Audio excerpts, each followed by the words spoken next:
I just think she needs to play more video games. That's the answer. Is dead on. It is a 10 out of 10. No question. What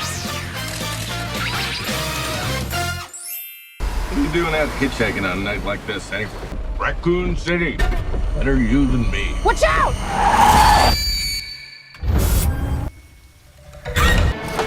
Claire, why are you back here? This whole town's been poisoned. If we don't contain this, it could threaten the whole world. What the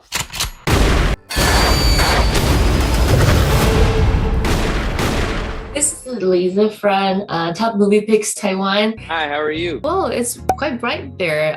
It's evening here in Taiwan, but I guess it's morning there. I'm your first interview, is it? It's 9 a.m. You're my very first interview of the day. Wow, I feel special.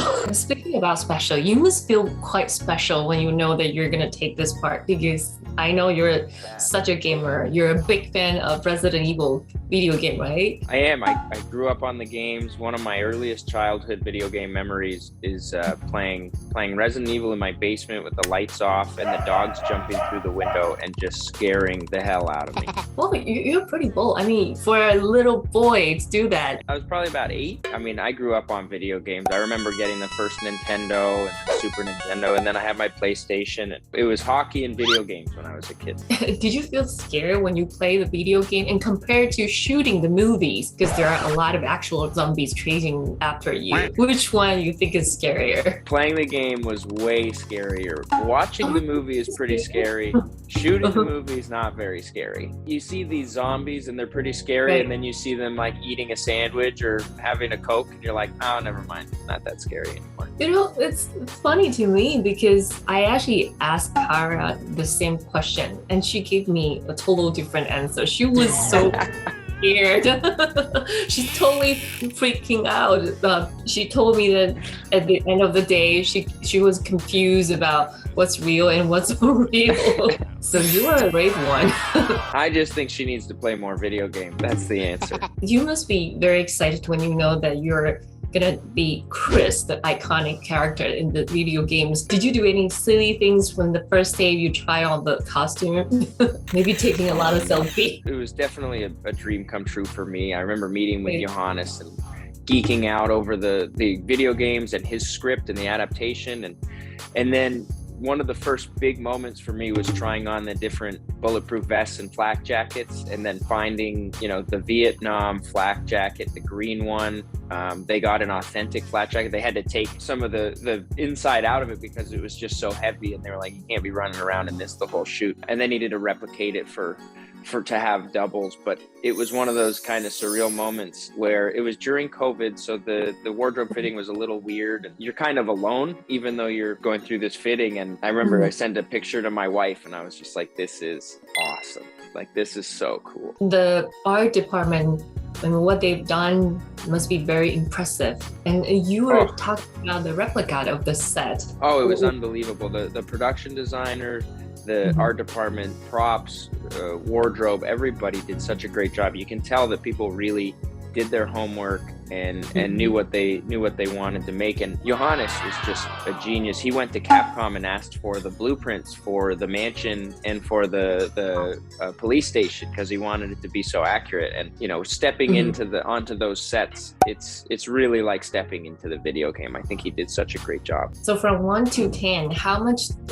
do you rate the set replica of the video games? Can you walk us through which set, which buildings is the most impressive to you? Like the foyer, the lobby, right when you walk into the mansion is dead on. It is a 10 out of 10, no question. It was just so cool, and it felt like I was just stepping into the video game. The dining room that I have a big fight scene in actually wasn't built. It was they found it at this location in Hamilton, and they turned it into the room, and it's dead on. The doors are in the right place. It's really impressive how much that worked out. The mansion foyer they built on a soundstage so they could do it to scale and everything, but they found the dining room, and it was spot on. Things are straight out of the cutscene, like the guy eating the hamburger in the big 24-wheeler.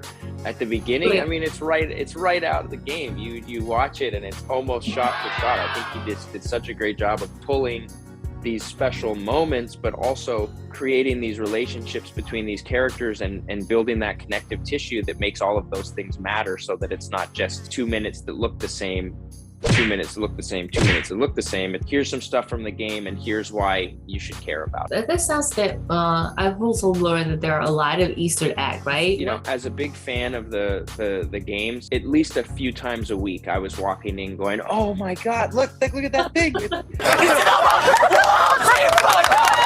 I remember being in the laboratory and there was a bunch of green and red and blue herbs behind me, and it was just, they're not talked about, they're not used in the movie, but they're straight out of the game, and that's really cool. In the dining room when I'm walking through it, there's a picture behind me that is straight out of the game, and somebody picked it off on like day one of the trailer being released. People were like, "Oh, look at this," and they were pulling stills from the game. Versus if you have played the games, you are going to lose your mind watching this movie. And if you haven't, you still get to watch this super fun 90s zombie movie that is more of a horror movie than people are expecting. It's scary. It's a horror movie first. Yeah. For a moment, I thought I was watching Conjuring. It's a Conjuring with the zombies. Exactly. I'm kind of envy you because I am a big fan of horror film as well, and I want to see the zombies in person. When I do that, I will go to an amusement park or during Halloween, but you can never touch them, let alone shooting them. So how does it feel? I mean, especially you can fight with them. It was really great because for most of my fight scenes, the zombies were all stuntmen and stuntwomen in zombie makeup and zombie wardrobe. So like we got to really go for it with the fight scenes, and we didn't have to worry about people would have gotten hurt, but we just were able to go a little more aggressive because they were stunt players. Messed up with their makeup. Well, I mean, we couldn't, no hitting, but they were really laying out and taking hard hits to the ground and making it look, selling it and making it look real. And, ours were so strong and such amazing performers. I think that really sold those scenes. Hey, top movie picks, it's Robbie and Mel. And the reason you should go see Resident Evil Welcome to Raccoon City is because, I mean, it is the adaptation that Resident Evil fans have been waiting for. And if you haven't seen Resident Evil, or if you haven't played Resident Evil, it doesn't matter, because then you just get a badass 90s zombie movie with great music, some really good scares, and a whole lot of fun. Cool. Thank you so much, Robbie. Have a nice day. Cheap Irons, pick up your damn radio!